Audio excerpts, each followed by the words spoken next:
Ay, magandang hapon ho mga boss. Mga friend, hindi ako papagabi. Baka mamaya umulan eh. Oo.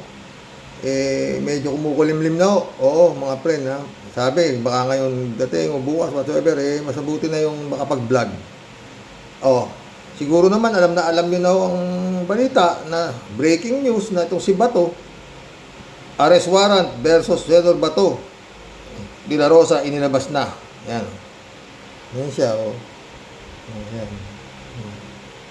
Nag-iisip na, no? Nag-iisip po. Naku po, Bato, humanda ka na, sabi ito. Robin, panindigan mo ang sinabi mo. O, si Kimo. Kimo, sabi mo. Pero ito, mga friend. Ang ipinagtataka dito, no? Bakit ibinulgar ito na meron na siya, na lumabas na yung arrest warrant niya? Sa totoo lang di ba?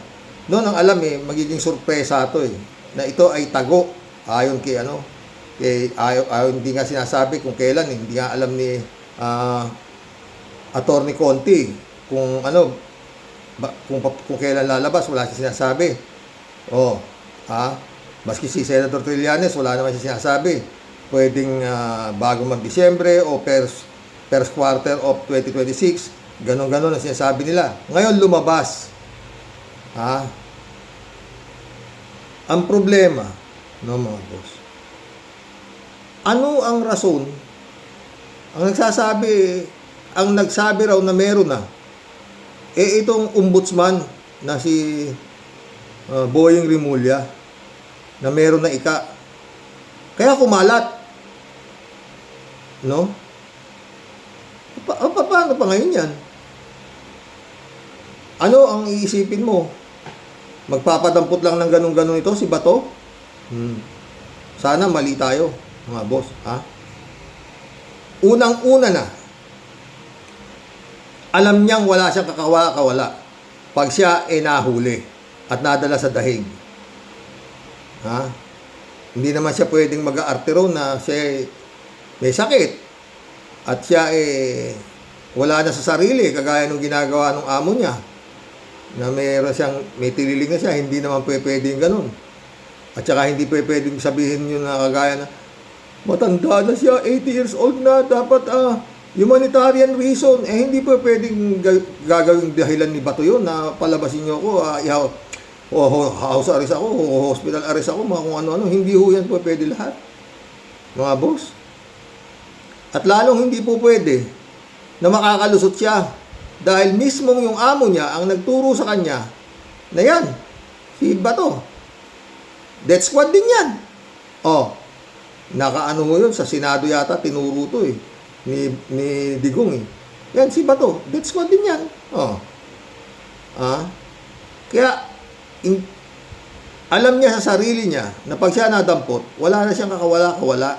Hindi na siya makakabalik. Wala siyang lusot.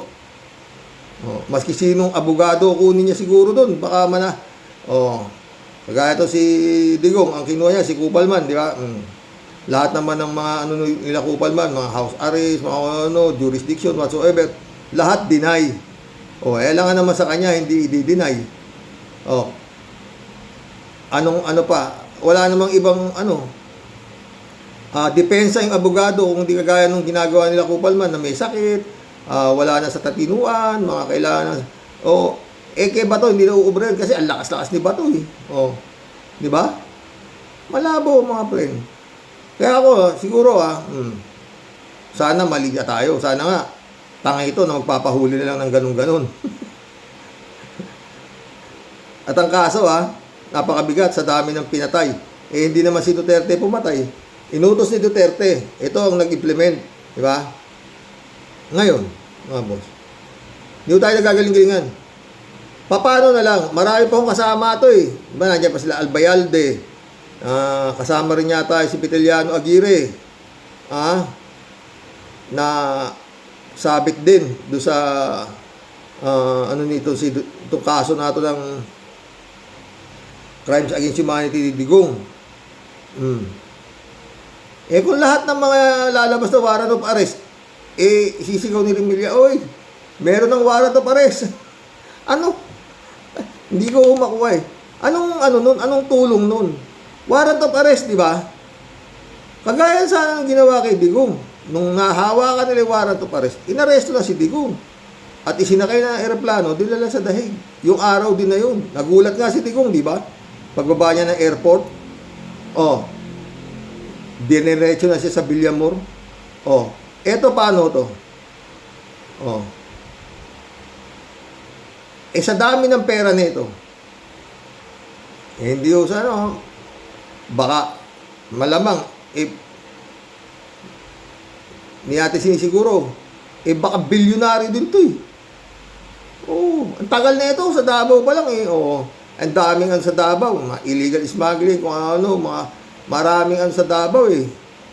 Mga illegal na ginawa, yun nga yung sinampan ni Senator Trillanes eh.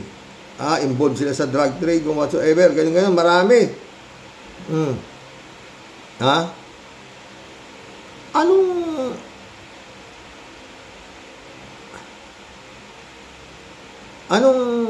Anong tulong? Matutulungan ba nung ginawa ni Ombudsman na maaresto siya kaagad? Ano ba mas maganda? Kagaya nung ginawa kay Duterte o si Bantag nga eh. Paglabas ng warrant of arrest, wala na. Pilipino pa yun ha. Nandito pa sa Pilipinas yun ha. Hanggang ngayon, di pa naaaresto. Tanungin mo naman, puro malapit na. Tukoy na namin kung nasaan. Asan nga. Di ba? Ngayon, ayan to.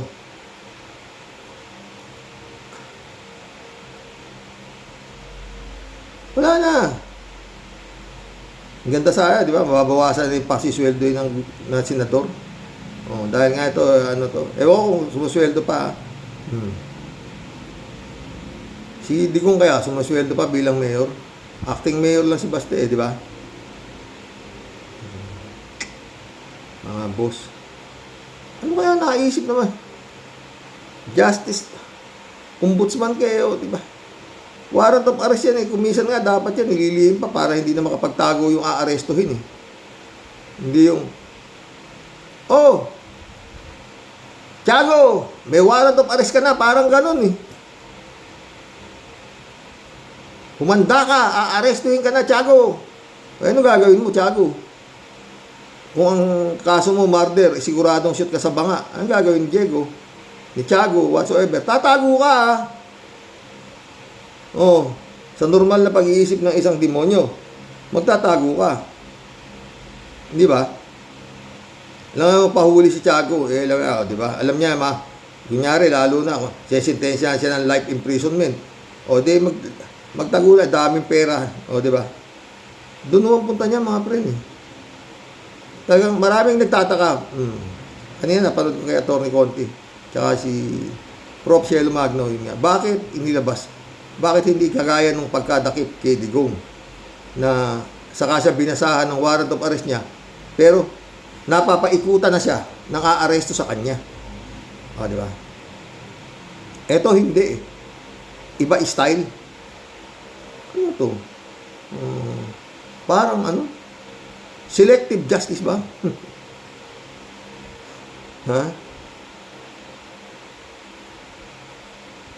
Ewan ko Pero sa klase nito, si Bato, hindi ko yan papahuli. At, remember, PMP chief yan. Kung si Bantag, ngayon, hindi nila huli, si Bato pa. Uhulihin yan. Malabo pa malabo na. Pero yun nga, kasi napaka-importante di Bato eh. Doon sa Dahig eh. Dahil to, kasama nga ni Digong to eh. Pero yun nga, siguro, mas lalong titibay yung na doon. Yung kaso ni Bato, ni Digong. Kasi, etong kanyang tauhan, nagtatago. Pag nagtago ka, ibig sabihin, guilty ka na eh. Di ba? Wanted ka eh. Ng International Criminal Court, hindi basta local court. International, wanted ka eh. Di ba? Labo yan mga friend. Hindi na ho yan magpapahuli. Sana, mali ako. Oo. Oo. Hindi na yan papasok sa Senado. O, parang kagaya rito si ano. Si Saldico. Nakawala na, di ba? O ngayon, paano pa uli Saldico? O. Sa dami ng pera yun. O. Malabo. Pero ano na siya? Ang problema rito,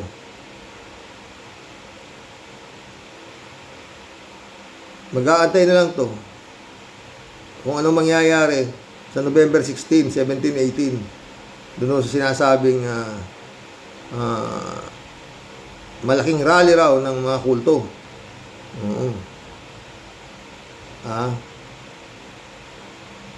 Magandang abangan mga boss. Labo na yan. Ay, nako. Di ba dapat, ombudsman, ba't mo anong purpose mo? Bakit mo sinabi na lumabas na ikaw, may warrant of arrest na si Bato galing sa ICC? Bakit?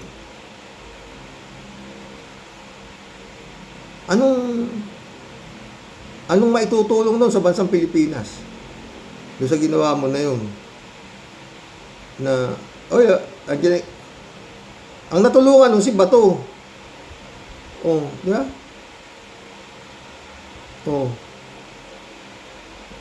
Parang sinabi mo na, Bato, tago ka. Bato, tago ka. Ba din? May mga susunod pang warrant of arrest. Ombudsman. May albayalde pa. Para mo sinabing magtago na kayo. Di ba? Pampalis stress, mga friend. Ayoko nga, masakit. Okay. Pare? Bakit Mare? Pare, baka ba pwedeng sanla ko muna sa'yo to? Ano ba yan? Si kumpare mo kasi, nawala na naman ng trabaho. Nasabi ko sa'yo Mare, nung dati pa lang sumama ka na sa akin, sana hindi ka nagkakaganyan. Di ba nga, noon ko pa din sinabi sa'yo na ayaw ko nga sa support. Magpatuloy ka muna. Ikaw siya ba yung sa'yo? Ayaw nga magpatuloy, sakit eh. Ito naman mga bossing, yung dating katulong ko to nagalit yung misis ko, kaya pinalayas siya. Pinaalis. Neng, sabi ng misis ko, humanap ka ng ibang trabaho, ha. Ito kasi siya,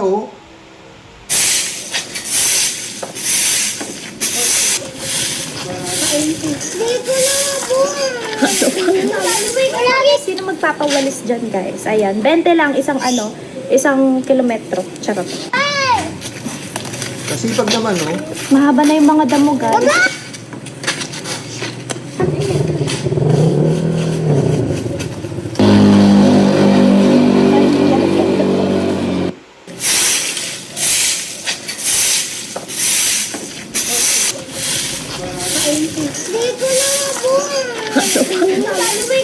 Sino magpapawalis dyan, guys? Ayan, 20 lang isang kilometro. Charot.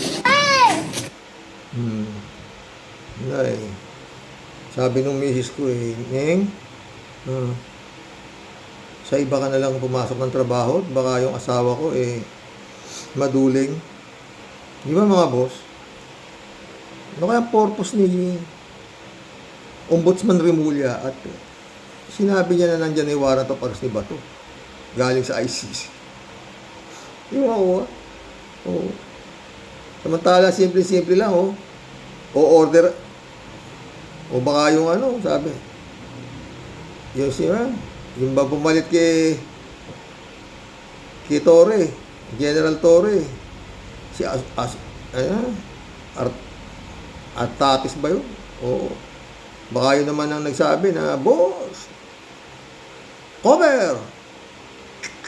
Hala. Ito isang baliw. Sino gusto sumama sa langit?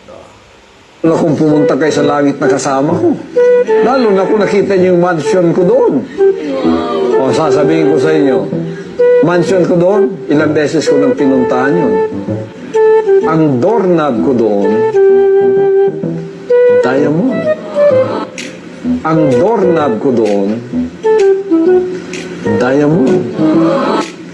Diamond. Diamond. I am now the owner of the earth. I am now the owner of the world. Well, now, I am the champion of the world. Magaling si Kibuloy. Magaling. Mantakin nyo yan. Baliw. Pinatatakbo ng Comelec. Nakatakbo senador yan, di ba? Oh, ano ba naman? Pati si Raulo, pinatatakbo nyo. Mantakin mo yan, oh, may mansyon. Ilang beses na raw siya pumunta sa mansyon niya.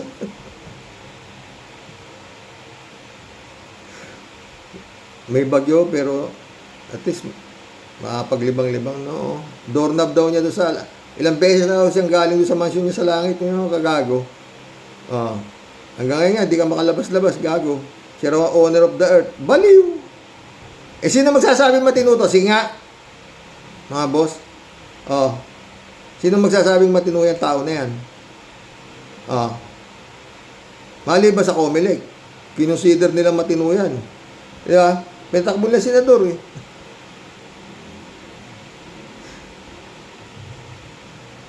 Maski naman si Digong, malaki rin ang tama. Oh. Halos, itong grupo na ito, puro may sayad eh. No?